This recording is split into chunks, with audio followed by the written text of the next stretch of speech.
Olá, vamos dar continuidade à nossa aula de primeiros socorros e hoje nós vamos falar de sangramentos.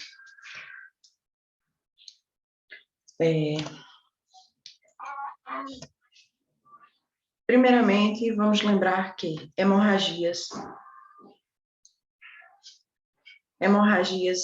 são sangramentos intensos, tá? Por pequenos orifícios ou grandes orifícios.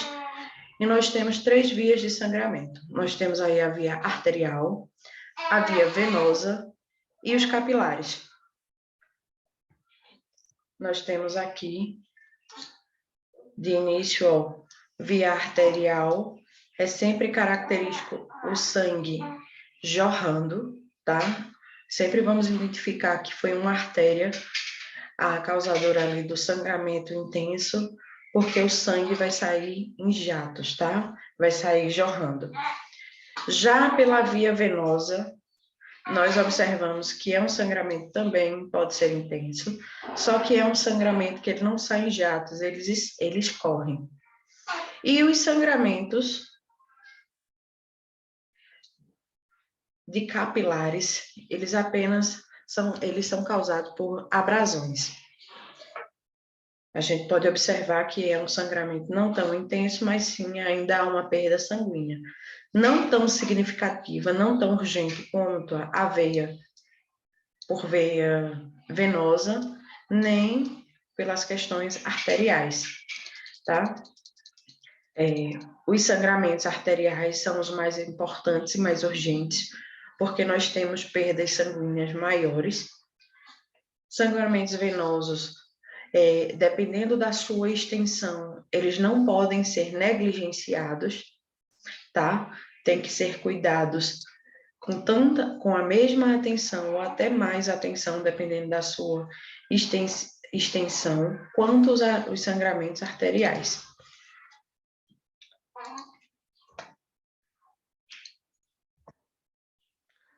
Aqui nós temos alguns exemplos de hemorragia interna e hemorragia externa.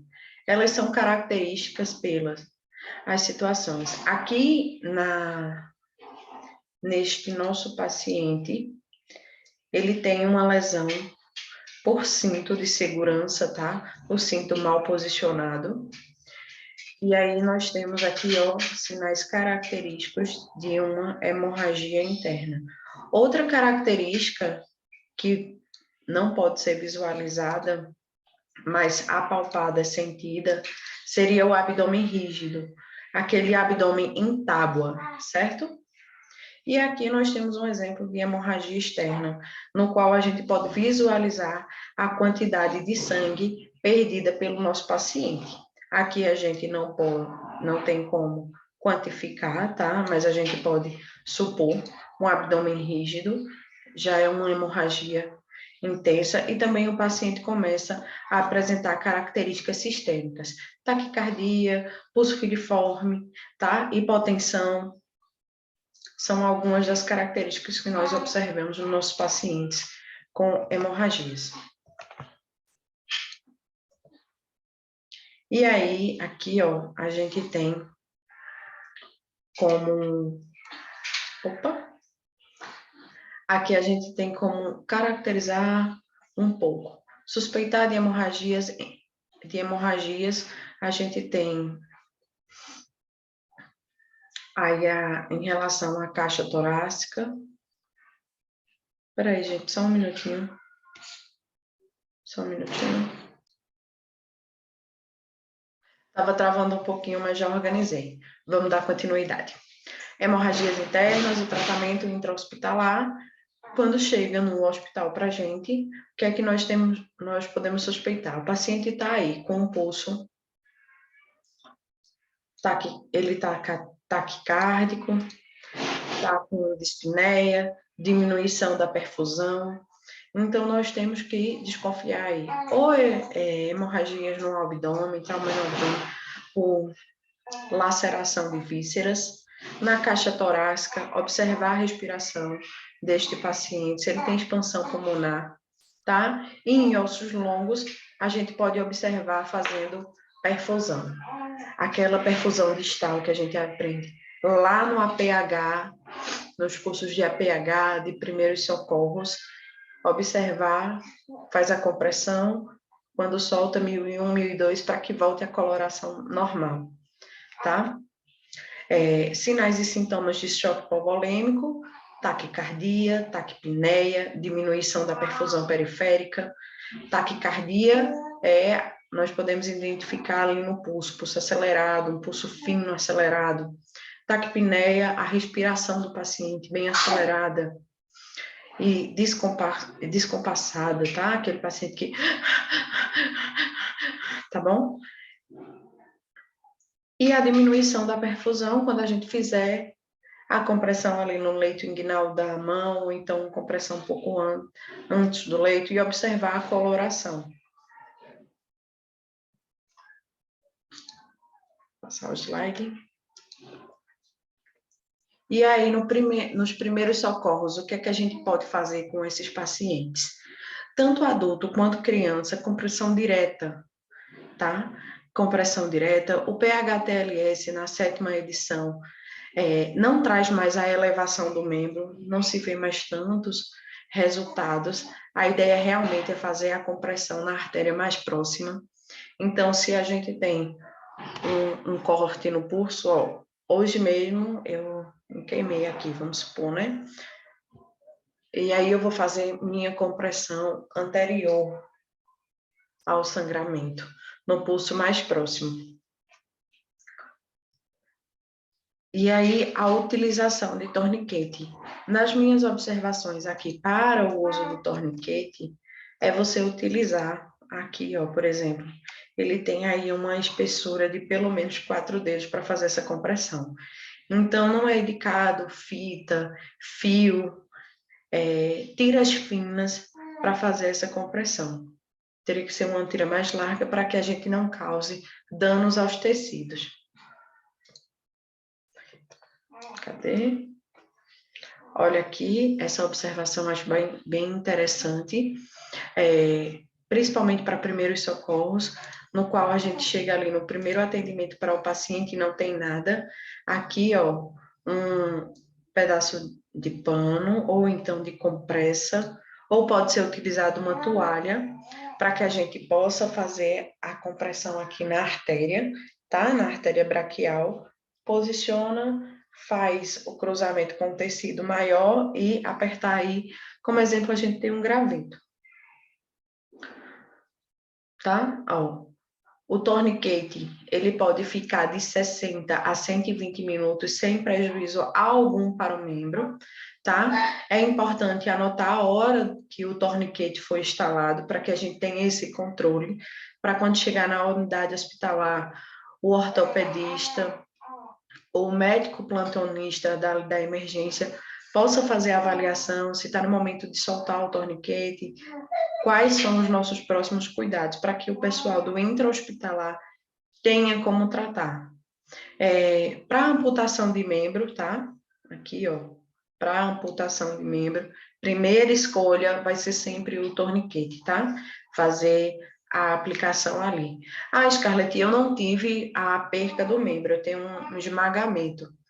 Tanto para o esmagamento também. Por quê? Dentro do esmagamento, nós temos uma síndrome chamada síndrome da rabiomiólise. E aí, a perca da estrutura muscular, a perca ali das células musculares, acaba liberando. Eu tenho até uma aula no YouTube que eu vou deixar para vocês, tá? Vou deixar o link junto, para que vocês possam ser direcionados e aprenderem um pouco mais sobre a rabiomiólise. Então, há uma perca da proteína muscular e aí ela acaba intensificando alguns sinais e sintomas que podem levar esse paciente a uma parada cardiorrespiratória. Olha aqui, a gente tem a amputação do dedo polegar, tá?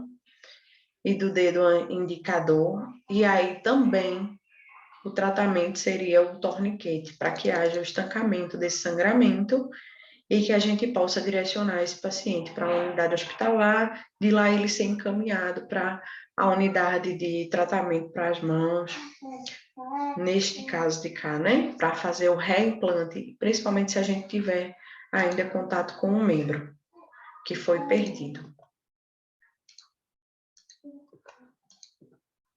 Olha aqui. Hemorragias, amputações traumáticas, instalar o torniquete, cobrir o local com pano limpo, fazer a pressão necessária para não lacerar mais o membro, tá? Colocar uma compressa de gelo e encaminhar o paciente à unidade hospitalar. Por que colocar essa compressa de gelo? Gente, a compressa de gelo, o gelo causa vasoconstricção nos membros. Então, aquelas artérias, aquelas veias e os capilares que estão ali dilatados, principalmente pela ação da adrenalina, do nosso hormônio no corpo, possa acontecer ali, ó, um fechamento, ou uma diminuição da luz do vaso. E aí, consequentemente, a gente tem uma diminuição do sangramento, além da aplicação do torniquete, tá?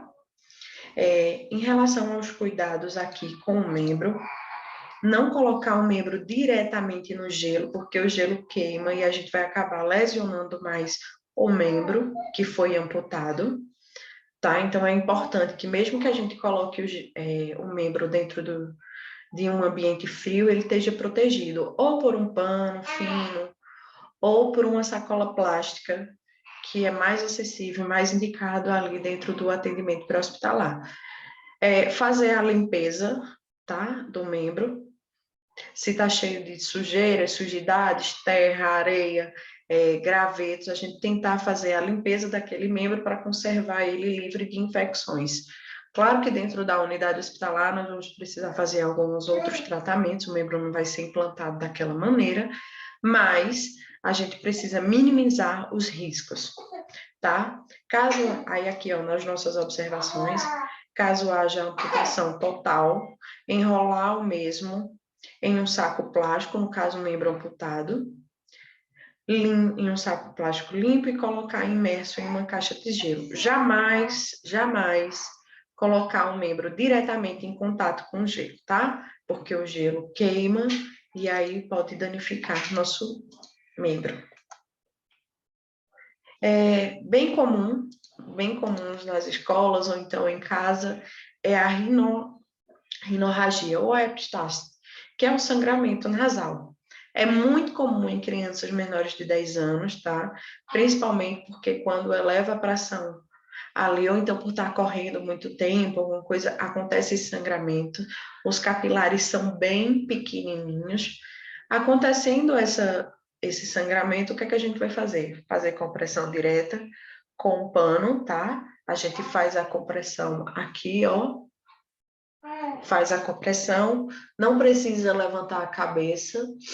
A gente vai abaixar a cabeça desse paciente, dessa criança, para que o sangramento continue saindo e não fique dentro do paciente, não vá para o intestino, também não aconteça a probabilidade de ir para os pulmões, para que evite outras complicações, tá? As principais causas do sangramento nasal, além do hábito da criança de ficar catucando o nariz, mexendo no nariz, né? O ar seco resseca a membrana nasal, o que danifica a parede do nariz. E às vezes, por esse ar muito ressecado, principalmente aqui no Nordeste, em algumas regiões, quando espirra, acontece a laceração de alguns vasos, o rompimento, e aí esse sangramento, tá? O hábito de catucar o nariz também pode lesionar aquela proteção que nós chamamos popularmente, né, de catota, aquele ressecamento da proteção ali, fez tudo que a gente expira, os nossos pelos estão filtrando. E aí aquele armazenamento, aquelas sujidades ficam presas e às vezes a criança tenta arrancar, acaba lacerando a parede nasal, tá? Aqui. Algumas outras causas seriam as alergias, o uso de anticoagulantes, exposição a irritantes químicos, como amônia, resfriado, desvio séptico, corpo estranho no nariz, às vezes as crianças mexendo um lápis, ou então pilha, tá? O uso excessivo de sprays nasais, rinite não alérgica, trauma, pode estar correndo, bater na parede, e aí desenvolve também esse sangramento, ou então sinusite aguda ou crônica. E aí, como agir? Eu adoro essa imagem, porque ela é bem explicativa, tanto no adulto quanto na criança. Olha, vê esse posicionamento aqui, ó. Coloca a criança no teu colo, porque assim a gente já consegue acalmar ela, faz a compressão, tá? Ó, apertando e posiciona a cabeça para baixo, para que o sangramento saia. Faz a aplicação de gelo no local pelo mesmo motivo, lá atrás que a gente viu. O gelo causa vasoconstricção, e isso vai auxiliar no sangramento, no estancar o sangramento. Adulto também é mais fácil de tratar, porque você mesmo faz a compressão para que pare o sangramento. Scarlett, e como é que eu vou respirar? A gente continua respirando pela boca, tá? Ó, importante deixar a via aérea da boca livre para que ele possa fazer essa troca gasosa. Deixa eu ver. Então, aqui, ó. Hemorragias por trauma na boca, colocar compressa fria, compressa limpa, tá? Para fazer estancar o sangramento e aquela mesma rotina de sangramentos em outros lugares. Quando você fizer a compressão ali com a compressa ou com pano limpo, com alguma coisa, lembrar de não ficar tirando para olhar. Enquanto a cascata de coagulação estiver agindo ali nos primeiros 20 minutos, a gente vai ficar só fazendo a compressão. Aqui no corte na boca, perder um dente, tá? Se você não tiver, for uma criança muito pequena, não tiver como encaixar o dente de novo, então faz a compressão com gás ou então com um pano limpo. Pede para a criança morder e não parar de morder até que você consiga chegar no serviço. Ou no odontólogo, né, no dentista, para que ele faça esse tratamento, reimplante o dente. Se for um dente de leite, não, porque vai nascer ainda os dentes fixos. Mas se já for um dente fixo, a gente tenta levar o dente para ver se o odontólogo consegue reimplantar. Se não houver perca da raiz, se o dente sair inteiro, dá sim, tá? Mas se houve só a quebra do dente, aí vai ter que ser feito um reparo com massa e o odontólogo é a pessoa mais indicada para esses tipos de tratamentos. Colocar a compressa limpa no ferimento, pressionar o local para que haja o controle ali, para conter a hemorragia. Caso a compressa fique encharcada, colocar outra por cima sem retirar, tá? Porque quando a gente retirar, a gente vai tirar aquela casquinha, a formação da cascata de coagulação. Então, a gente não tira, a gente continua colocando do mesmo jeito o sangramento em outro local. A gente não vai tirar para botar outro, tá? Onde está, a gente já vai colocar outro por cima e fazer mais compressão. Se possível, colocar uma compressa de gelo, tá? Para que estanque o sangramento. Se não der para colocar o gelo, criança, às vezes não permite, então lavar sempre com água gelada, com o mesmo intuito, fazer a vasoconstricção. E a analgesia do local também. Em otorragia, tá? Sangramentos no ouvido, é muito importante que não se comprima, não faça comprimento, não faça compressão. Se o sangramento está saindo, então posiciona a criança deitada do lado do sangramento e espera o sangramento terminar, tá? Realizar a limpeza da área externa para que você possa visualizar melhor, limpando o sangue que está visível, não tentar introduzir cotonete, nada para limpar por dentro. Deixe a criança deitada do lado onde o sangramento para evitar o retorno do sangue e, posteriormente, complicações como infecções ou perda auditiva. Encaminhar ao serviço hospitalar com a cabeça voltada para o sentido positivo do sangramento, tá? Se o sangramento foi desse lado, levar assim. Se o sangramento foi deste lado, assim. Nunca ao contrário, para que evite o retorno do sangue para dentro da cavidade auricular. Jamais retirar quaisquer objetos que tenha causado o sangramento. Cotonete, grampos, palitos, lápis. Muito comum isso em crianças. Então, a gente precisa de uma radiografia para observar quais áreas foram lesionadas e atingidas, para que, se necessário, possa retirar ou na unidade da emergência ou então no centro cirúrgico. E aí vai depender do que foi visualizado. Quais ferimentos devem ser encaminhados para avaliação médica para sutura? Não necessariamente, tá? Nem todos os ferimentos vão precisar ser suturados. É importante que mordida de animais a gente precisa lavar com água e sabão e precisamos levar ela ao serviço hospitalar para que seja avaliado a questão do cartão vacinal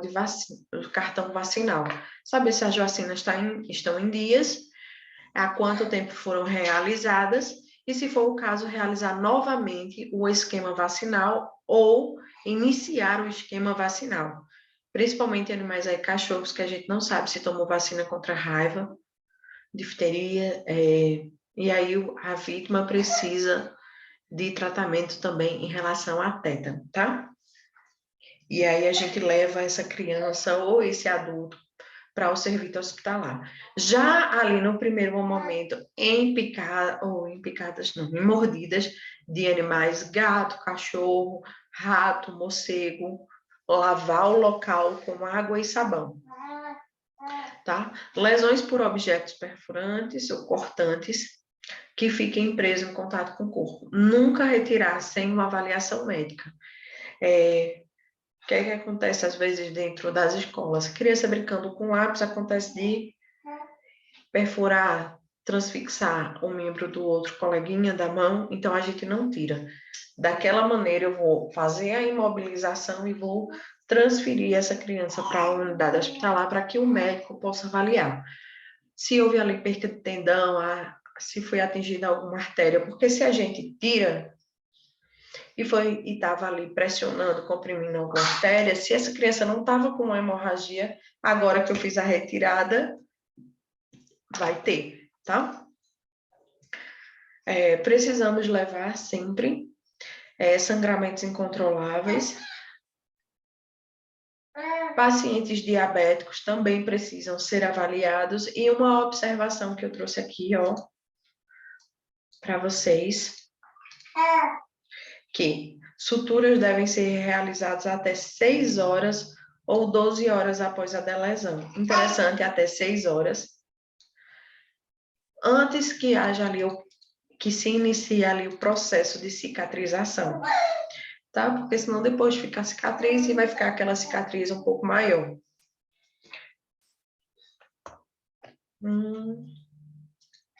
Cadê? Opa! Olha aqui esse exemplo. Aqui, ataque de animais, tá? Cachorro, gato. Vê só. Essa criancinha, eu adoro essa imagem porque, ó, todos os sangramentos da face, eles sangram bastante. Aqui já foi lavado, tá? É porque continuou sangrando e quando chegou na unidade, ainda vai precisar fazer outra limpeza. Mas sangramentos de face, eles sangram bastante, porque é uma área muito vascularizada, principalmente aqui no supercílio, e tende a causar pânico, porque a gente vê muito sangue, tá? Mas não são vasos tão importantes e nem vasos tão difíceis de fazer o estancamento. Olha aqui, outro ataque de animal, tá? Uma mordida. Aqui também, observa que essa mordida aqui levou vários pontos, mas já tá limpo o local.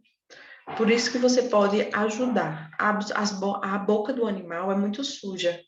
Então, quando a gente lava com água e sabão, a gente já tá ali auxiliando na diminuição do risco de infecções. Então, no primeiro atendimento, como primeiros socorros, é realmente lavar com água e sabão, observar o sangramento. Se tiver sangramento, fazer a aplicação de compressão direta. Continuou o sangramento, aplicação de torniquete, tá? Não precisa mais fazer a elevação do membro, PHTLS, lá na edição 7, nós já temos a edição 9, se eu não me engano, a edição 10 já está sendo traduzida, e neste ano de 2022, nós já vamos ter protocolos novos aí, tá? Olha aqui, cortes no supercílio, tá? Esses cortes são extremamente sangrantes, tendem a causar pânico, porque são em áreas do rosto, né, da face, da cabeça, áreas mais sensíveis, mas a gente pode fazer a limpeza do local, observar e fazer a compressão. Em alguns casos, nem precisa fazer sutura, tá? Até ali aquele curativo com o esparadrapo para juntar as duas partes, já consegue ali fazer a suspensão ali do sangramento, estancar o sangramento, tá? Então, compressão direta, aplicação de gelo, lavar com água gelada, tá? Se for mordida de animais, lembrar de lavar com água e sabão para diminuir ali o risco de infecções. Objetos, nunca retirar, levar para o hospital para que a gente possa tirar uma radiografia e observar se... Opa! E observar aí se vai dar para fazer o tratamento, se pode retirar, se atingiu ou não atingiu alguma artéria, porque a gente pode retirar daí e pode ter pegado na artéria e causar um sangramento maior, um sangramento mais intenso. Então, aí nós teríamos dois problemas nos primeiros socorros. Então, fazer só a imobilização e levar. Para que a imobilização? Para que ele não mova, não saia, tá? Não cause mais riscos. Ó, essa imagem, eu gosto muito dela também. Vale muito para crianças, porque às vezes a gente brincando com nossas crianças, tentamos levantar ela aí, o risco de fratura e luxação. Luxação é esse movimento acima do que a articulação suporta, tá? Não há ruptura, não há quebra do osso, não há fratura. A luxação é a extensão, como é que eu posso dizer? É o exagero no movimento. Tipo, meu braço, ele faz esse tipo de movimento e se expande para cá. Se em algum determinado momento eu faço um movimento a mais, que possa forçar mais minha musculatura, ele pode se deslocar. Quebrou? Não, não quebrou. Houve a luxação, e ali vai causar edema, ruptura de alguns vasos, até às vezes ruptura de nervos, de ligamentos, tá? Mas não necessariamente a fratura. A gente não pode negligenciar uma luxação, tá? Porque ela dói tanto quanto, tá? O membro fica muito sensível ao movimento, e algumas das dicas que a gente dá para evitar, principalmente em crianças pequenas, menores de 5 anos, é isso aqui, ó.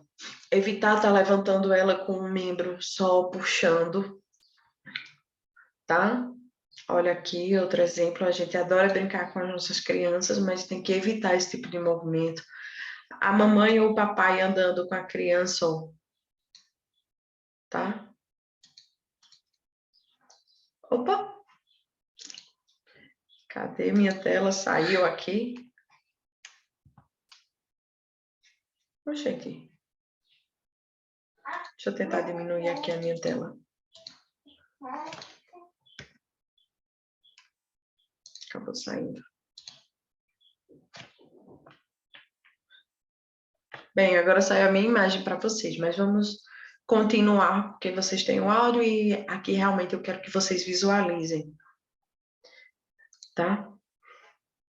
Gente, saiu, foi tudo.